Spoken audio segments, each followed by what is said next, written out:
Alors Anne-Sophie, tu es originaire de Corrèze, tu as fait des études de Brive, exactement. De Peut-être Brive. on en parlera après. On en parlera. C'est quand même une ville de livres. C'est la ville Eh de oui. livres. Oui. Avec un grand salon du livre. Un grand salon du livre, oui. Donc tu as fait des études de sciences politiques et de droit.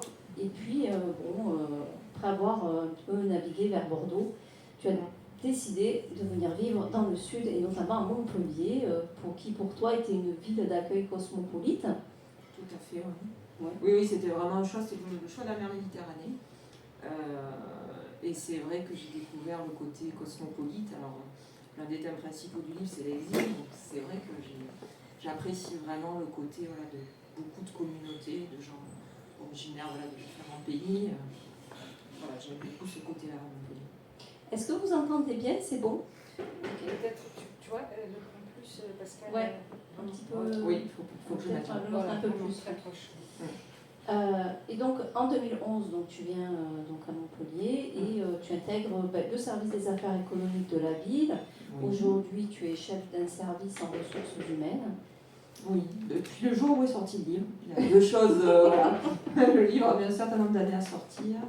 J'ai fait aussi un autre virage professionnel et les deux dates ont coïncidé. Donc c'est ce qu'on appelle des cycles de vie. C'est possible. Voilà. Depuis toujours, donc tu es passionné de lecture. En fait, tu ne lis pas, tu dévores les livres. Oui, depuis que je sais lire. Je pense que ça a été la révélation. Oui, je lis tout le temps. Des choses différentes. Il faut que j'ai plein de bouquins, il faut que j'ai plein de piles. Je pense que mon lecteur, si je vais dans la bibliothèque, je vais dans les librairies. C'est un besoin vraiment de lire. Ouais. Et donc cette passion, finalement, voit aboutir donc, ce premier roman, Le doux murmure des Carpates, dont le titre a été cherché pendant un petit moment. Oui, on a travaillé ensemble un long moment. Un long moment. C'est pas imposé là. Autant la couverture, on parlera un peu. Et c'est vraiment depuis 2006 où tu as commencé à écrire régulièrement. Oui.